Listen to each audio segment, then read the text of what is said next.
La paz del Señor esté con todos ustedes. En esta quinta semana del tiempo ordinario, el Evangelio que nos presenta el primer día de esta semana, Marcos, capítulo 1, versículos 29 al 39, nos recuerdan que Jesús va al encuentro de quien necesita ser sanado, del enfermo. Y podemos hablar del enfermo de alguna dolencia física y de tantas enfermedades espirituales que también nosotros necesitamos ser sanados, obtener, vivir la misericordia de Dios, hoy y siempre. Por eso el Evangelio nos relata cómo Jesús va al encuentro de una mujer que estaba enferma, era la suegra de Pedro. Y entendemos cómo Jesús, también hoy, Jesucristo es el mismo ayer, hoy y siempre, va al encuentro del doliente, va al encuentro del que sufre, va al encuentro del que está necesitado de su salud, es decir, de su gracia. Una gracia que siempre debemos procurar mantener en nuestra vida cristiana. Lo cierto es que el Evangelio comienza diciendo que Jesús fue. Es decir, que esta acción de Jesús de que va al que necesita, la vivimos también hoy. Todos aquellos que necesitamos ser sanados por la misericordia del Señor. Primero aceptemos que tenemos alguna enfermedad. Pensemos en las enfermedades espirituales, porque siempre hay alguna enfermedad espiritual que nos aleja de Dios, que no nos permite tener la experiencia de la gracia en todo su esplendor de la vida cristiana, y necesitamos ser sanados por Dios. Podemos pensar en tantos hermanos que en este momento padecen algún tipo de enfermedad. Durante este tiempo siempre rezamos por las personas que están padeciendo el COVID-19 y les encomendamos, pero también otras tantas enfermedades y que están padeciendo, a ellos también les encomendamos. Y pedimos a Dios que les conceda esa salud. Jesús va al encuentro del enfermo, del desalentado, del triste, del que necesita vivir plenamente la gracia de su amor. Dice el Evangelio que Jesús fue, se acercó, la tomó de la mano y la levantó, es decir, la sanó. La sanó. Su gracia la sanó, el poder de Dios. Nos muestra el Evangelio el poder de Dios sobre la enfermedad, sobre el mal, sobre el pecado, sobre todo aquello que nos aleja de Él. Hoy también pedimos a Dios que nos sane nuestras dolencias espirituales, que sane a quienes están enfermos físicamente, que les conceda la gracia de la salud.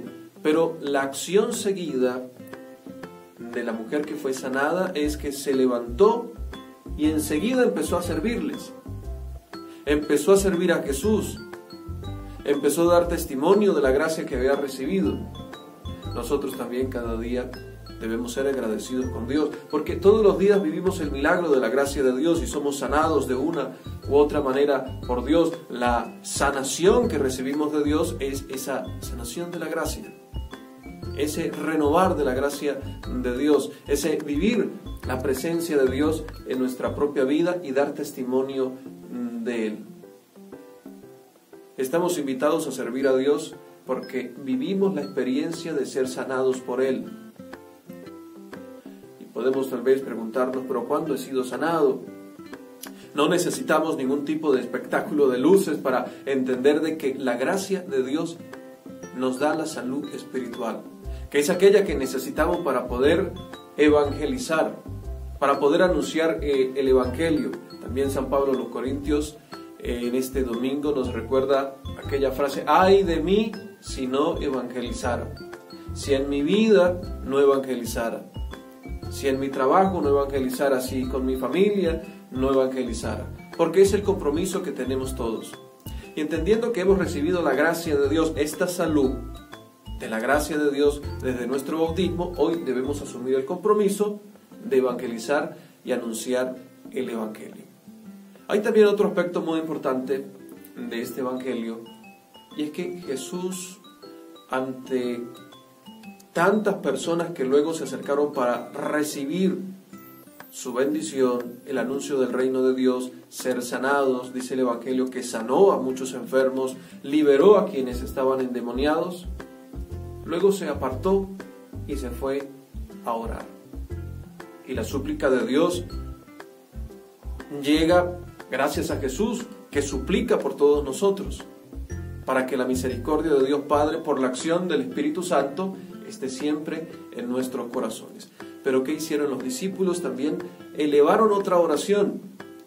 Fueron donde estaba Jesús y le dijeron: todos te están buscando. Esta es una gran oración que nosotros debemos tomar también en cuenta. Nos debe abrir el horizonte del poder de la oración, porque Jesús de inmediato respondió: vamos a otros lugares porque es mi misión. Vamos a predicar el reino de Dios. Ante la necesidad entonces, queridos hermanos, de ser sanados, de vivir la experiencia de la salud espiritual en el encuentro con Jesús, en su palabra, en los sacramentos, fortalezcamos nuestra oración. Ese todo el mundo te está buscando, todos te están buscando, Jesús, es también nuestra súplica, la que dirigimos cada día en el Padre Nuestro, en el rezo del rosario, en la meditación de la palabra, en nuestra oración sincera y humilde que nace del corazón, y dirigimos a Dios, porque nosotros también le estamos buscando. Es la oración universal de la Iglesia, de todos los creyentes, que se eleva a Jesús para que nos conceda su paz y su amor. Que el Señor les bendiga y esté siempre con todos ustedes.